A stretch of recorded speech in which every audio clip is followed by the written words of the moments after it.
un de mes textes, et voilà, c'est par allusion, certains reconnaîtront un slogan de ces années 70 où j'ai rencontré Beckmann. Je vais faire exceptionnellement un exercice de nostalgie. J'avais grandi au temps où Germain Müller faisait chanter Mersenkletschte, où l'on se complaisait déjà en lamentation sur le sort de l'Alsace. Lorsque Beckmann parut, il semblait venu de nulle part, une sorte de monstre à trois langues. On ne lui connaissait pas de père en littérature, et d'ailleurs, on ne lui connaît toujours pas de descendance, d'héritier. Peut-être que ce livre en suscitera, j'espère. Ainsi, la nostalgie ne sera plus de mise et Beckmann vivra. Il avait quelque chose de la pitié. Haxschistromrum, ça, de la poésie, c'est le titre d'un recueil que vous pouvez consulter ou acheter tout à l'heure là-bas. Il émettait des sons et des mots mystérieux qui savaient nous charmer. Ixi digar, déclaration d'amour bizarre. Ces recueils de poésie étaient beaux, venaient du pays de Bade, parfois, tous différents, ou bien d'ici, l'une des 100 fleurs de BF, la belle et insubmersible maison d'édition d'Armand Péter. Jamais nous n'avions eu des mises en page si éloquentes, vu des orthographes si provocantes dans notre langue. Jamais nous n'avions été invités avec un tel toupet à aller du texte à sa traduction, à son adaptation plutôt, aux langues de Voltaire et de Goethe. Toutes deux alémanisées. Jamais nous n'avions eu des Dichterlesungen si intéressantes, des rencontres si émouvantes avec notre poète, qui accueillait à l'occasion des poètes d'avant-garde de tout l'espace alémanique pour nous les faire découvrir, nous éblouir et nous ouvrir au plaisir de dire. Beckmann n'était pas seulement Dichter et Denker. Comme tout poète d'avant-garde, il avait son peuple. Mais il ne le ménageait pas. Il essayait, telle était sa mission, de le réveiller. Car voici comment il parle du peuple, au peuple. Herde von Schafen, schlafen im Lande, landläufig kochsam, Samen wie Weizen, dénaturiert.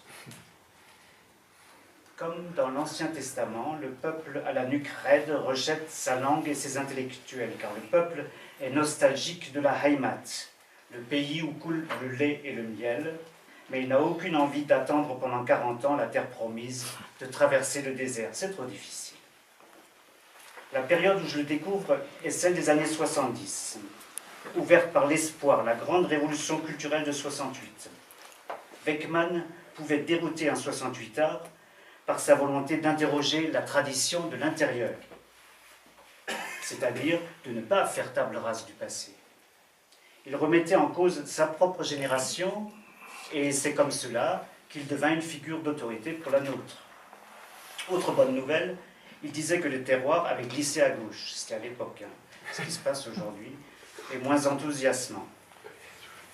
Mais il ne craignait pas de questionner tout ce qu'il appelait les ismes, et il y en avait.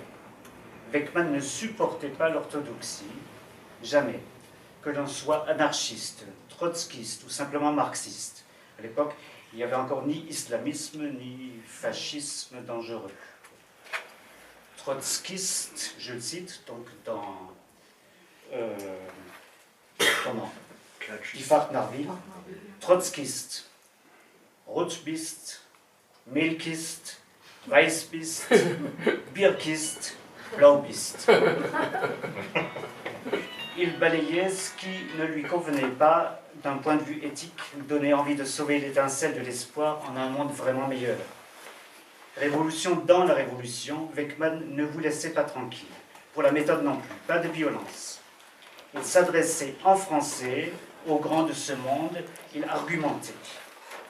Il se permettait de les mettre devant leurs responsabilités, il les interpellait.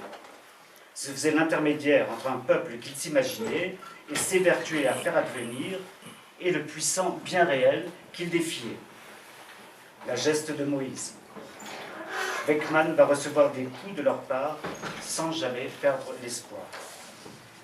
Beckmann nous a mis en scène comme jeunesse rebelle à un monde unidimensionnel et matérialiste.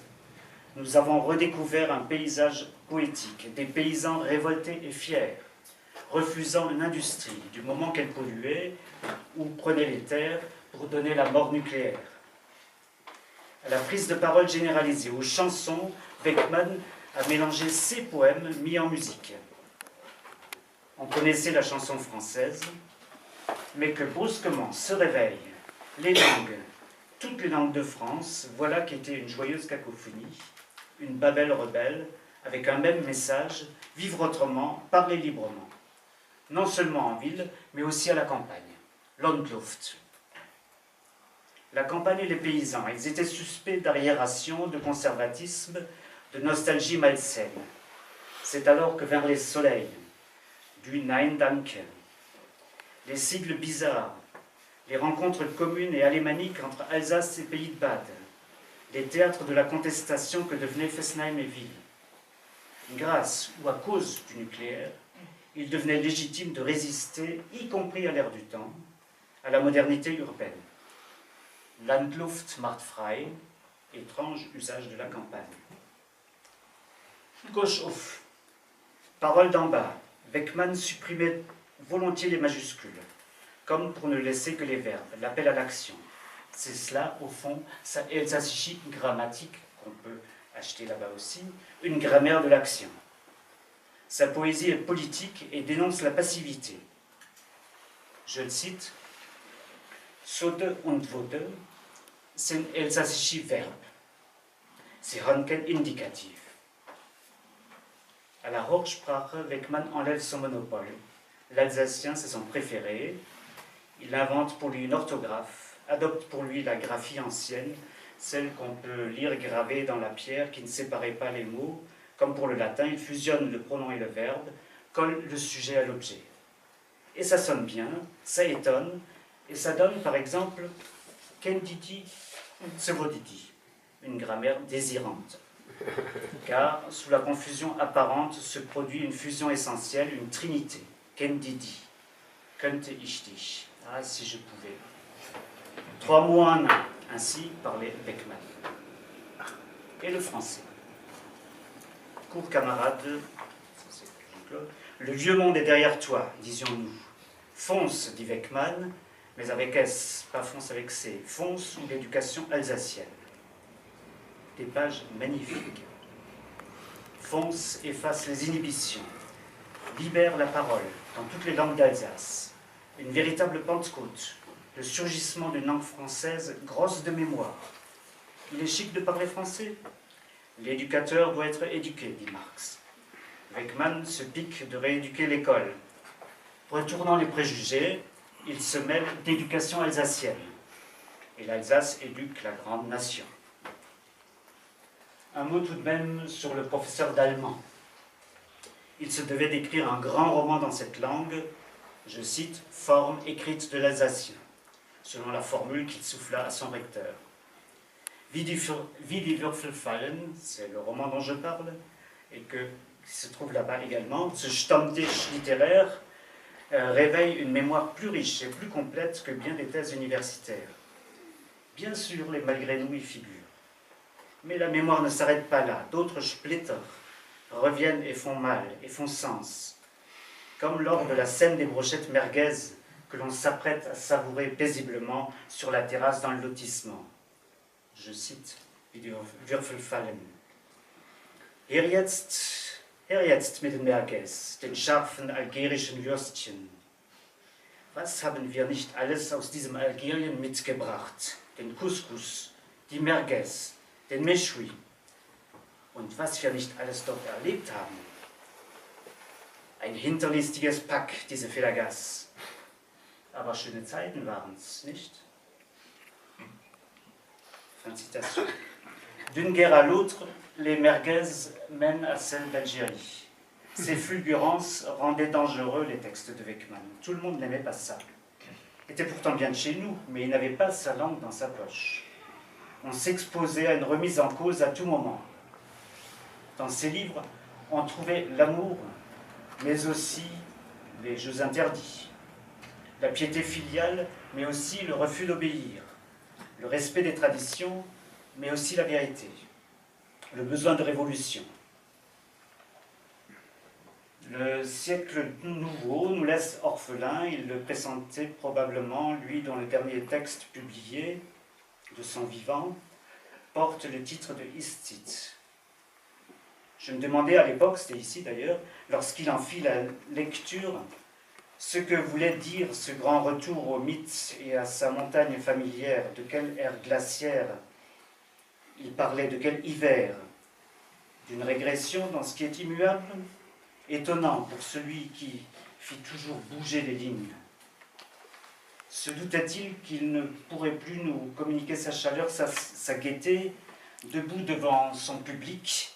Ce jour-là, il vivait son récit, sa fiction, il y croyait, à son personnage si proche de lui et auréolé tout de même d'une grâce quasi légendaire. Car sa poésie puisait une fois encore aux sources de la légende. Il nous dominait tous. Lui, l'octogénaire, souriant et serein. On l'aimait pour son sourire, sa belle silhouette, ses encouragements à poursuivre ce qu'on faisait de passionnant ou d'engagé, ses stimulations, ses idées, ses énigmes. Il n'aimait pas qu'on analyse ses œuvres, qu'on les décortique. Je me souviens d'un colloque dans les années 70 où il se moqua gentiment des linguistes, si fiers d'avoir analysé leur Weckmann. Un philologue n'était intéressant pour lui que s'il faisait aimer la seule langue qui lui tenait à cœur, ce fameux dialecte dont il avait fait une arme redoutable. Ce fameux dialecte dont il jouait si bien, narguant les langues de culture si polissées, gentiment toujours, car il les aimait assez pour essayer de les apprivoiser. Le jeu devenait alors un jeu à trois, un triple jeu, J-E aussi, qui vous réveillait. 1, 2, 3, Weckmann.